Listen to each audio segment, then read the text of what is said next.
This video is sponsored by Storyblocks, a great resource for royalty-free stock footage and so much more. Go to storyblocks.com/Dan to learn more and stay tuned till the end of the video for more info.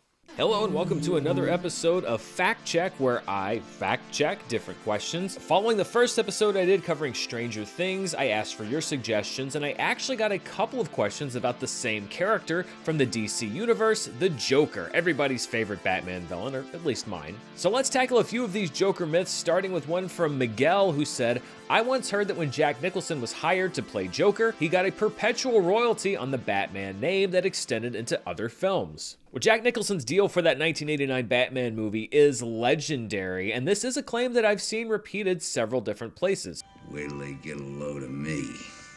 What's definitely true is that Nicholson signed one of the best deals in movie history. Nicholson cut his upfront fee to $6 million in exchange for a cut of the movie's gross receipts, which is the raw amount of money the movie takes in before any accounting is done by the studio, and a share of the merchandising for the film.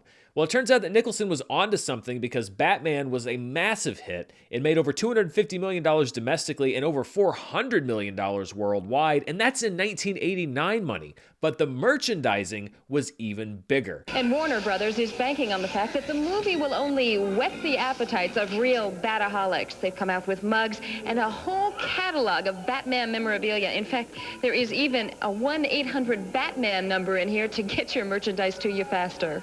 Batman merchandise dominated sales throughout the summer, into the holiday season, into the next year. And while Nicholson didn't get a cut of Alfred selling Diet Coke, we seem to be down to our last Diet Coke. He did reportedly get a cut of all the toys sold tied into 1989's Batman. You can't escape Joker. Just watch if you can. You won't be alone for long. But did he get a cut of any future Batman sequel, and is he still bringing in cash from Batman projects? That factoid has been repeated several times on the internet, but the sources I found never really confirmed that information. The closest I found was a footnote in Mark Elliott's book Nicholson, which is a biography of Jack Nicholson. In the footnote, it states that Nicholson received a cut of future merchandising for Batman sequels, with a reference to an LA Times article from 1991 that I actually wasn't able to track down despite a full search of the LA Times archive. So while I can't confirm how much or if Jack Nicholson got a cut of future Batman merchandise, particularly related to Tim Burton's universe, I can say that there's no factual basis that I can find supporting the claim that Jack Nicholson has received or is still receiving a percentage of the box office for any future Batman sequel. So it's some merchandising maybe, box office no.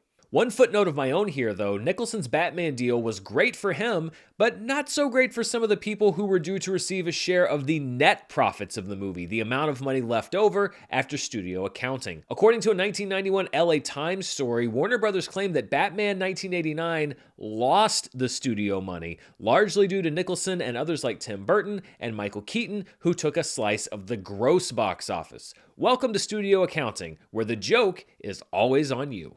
Hubba, hubba, hubba, money, money, money, who do you trust? Let's look at the second fact that I was asked to check, and this is from a user on YouTube called Blades500 who wanted to know if the scene where the Joker detonates the explosives outside the hospital in The Dark Knight was actually improvised by Heath Ledger. The story goes that the delay in the middle of the hospital explosion was unplanned, and that Ledger improvised the Joker's tapping of the detonator, covering for the mistake and making movie magic in the process. This rumor started shortly after The Dark Knight's debut in summer of 2008 and has roundly been fact-checked by sites over and over again, and the truth has been out there since at least the Blu-ray release of The Dark Knight, which talks about the meticulous planning of this scene. What Chris worked out is if we put in a little beat where the first set of explosions stops as if something's gone wrong, then the major demolition comes in and he jumps straight into the school bus. And yet this rumor still pops up, including on this TikTok video that was viewed by tens of millions of people just last year. During the Joker's explosion at the hospital, there was a little mishap while on the set. Ledger had expected a much bigger explosion, and this was due to one of the explosives being delayed on the film set. Because of this, he decided to improvise and just keep hitting the trigger multiple times as if he didn't do it correctly. The rest of the explosion came on to create this wonderful scene and then really showed Heath Ledger's dedication to playing the true role of the Joker. Well, sorry, Steve. I know that people might like to learn with you, but the information you're giving out is false. And if you know anything about a movie set, you'd probably be able to figure that out. Safety regulations on any set are, except for some sad exceptions, very rigorous when it comes to scenes like this. If there had been any issue with explosives, just rolling with it would not be an option. So despite the fact that this false rumor has been fact-checked amply over the last several years, and that the truth has been out there almost since the release of the movie, why does this rumor still persist? Well, part of it is because the articles and videos who make this very impressive sounding claim tend to get huge traffic, largely because it adds to the legend of Heath Ledger, an actor whose legacy is perfectly intact and doesn't need any embellishment. While it sounds like a great story, it's one that is not true. So throw this video on the stack of sources confirming that no, the hospital sequence in The Dark Knight did not include an improvised reaction to an explosives malfunction. This should also underscore the lesson from our last fact-checking video: don't believe everything you hear on TikTok. I thought my jokes were bad. Nobody actually asked me to confirm or deny this third myth. I just think it's kind of funny. And this goes back to Jared Leto's short-lived turn as the Joker in 2016's Suicide Squad. To this handsome hunka. There were a lot of headlines about Leto's, let's say, intensive character work leading up to the release of the film, so I decided to look into this question: did Jared Leto send used condoms and a dead rat to his Suicide Squad castmates? Jared Leto's antics after being cast of the Joker are legendary, including reports of sending used condoms and other sex toys, as well as dead rats to his co-stars. Most of the time, these rumors are started by the media or some random blog out there, but in this case, the legend built around Jared Leto's Joker and Suicide Squad was largely built by Jared Leto himself. At 2016's CinemaCon on the red carpet, Jared Leto claimed to an E! News reporter that he had sent used condoms and other, let's say, sex toys to the cast of the movie. Now, how about the gifts you gave everyone? Rats, bullets, a hog. Where did that come from? Don't forget the anal beads. Who did you send anal beads to? The used condoms. Who did you send used condoms to? Oh, everybody. Maybe they didn't want to tell you, but no, I mean, I did a lot of things to create a dynamic. So did any of these antics actually take place? Well, as for the dead rat, it's half true. Margot Robbie clarified last year while promoting The Suicide Squad that it was not a dead rat that was sent to her, but a live one. You know, like a normal person would send their co-stars. When we shot Suicide Squad, not The Suicide Squad, but Suicide Squad, Mr. J gave me a rat, and he became a beloved pet. We called him Rat Rat. Folks may actually be conflating two stories, one in which Leto sent a live rat to Margot Robbie, which is true, and another story which also seems to be true, that before the production of the film, Leto sent a dead pig to his castmates. This story was told to Vanity Fair by Viola Davis prior to Suicide Squad's release in 2016. He had a henchman who would come into the rehearsal room, and the henchman came in with a dead pig and plopped it on the table. And that was our introduction into Jared Leto. As for the used condoms and other items, as early as 2017, Jared Leto started backtracking those claims, and he told SiriusXM that year that he did not in fact send these gifts, but also kind of acted like it was a rumor that he wasn't totally in control of. There were some things, you know, that were mentioned about like gifts and the fact that I was giving used condoms to people, which was not true. We can say that right now. That is not true. It was not true. And what are you going to do at that moment? You can't even, it doesn't matter how loud you shout or hold up a sign, you know, with your pants off in Times Square.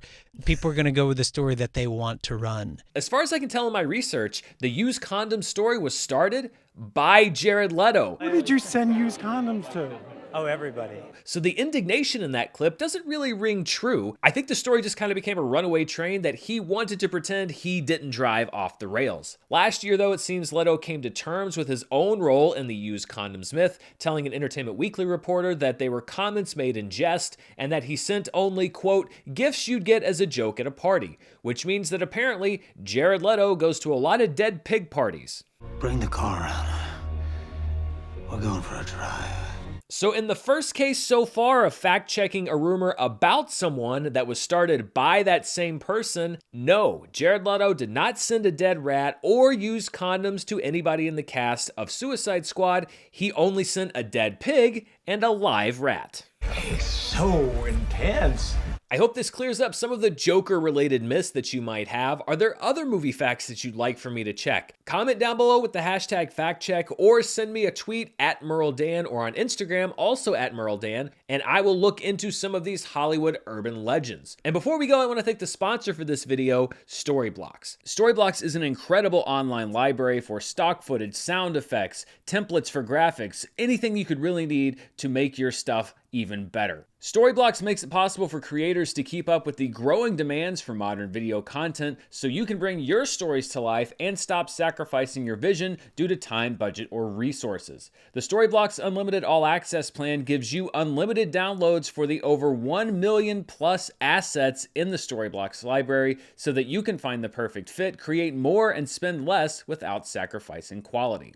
All of these assets are royalty-free, so you can use your downloaded content anywhere for commercial and personal use. You can also choose a plan that works for you from their selection of flexible subscriptions that scale to give you all the content and tools you need to focus on creating, not worrying about budget. You can find out more right now by heading over to storyblocks.com/Dan. That's STORYBLOCKS.com/Dan, DAN, to find the plan that's right for you. Thanks to Storyblocks for sponsoring the show, and thank you for watching. I'll be back soon with more fact-checking, as well as movie news, reviews, and box office. Until then, stay safe, and I'll see you next time.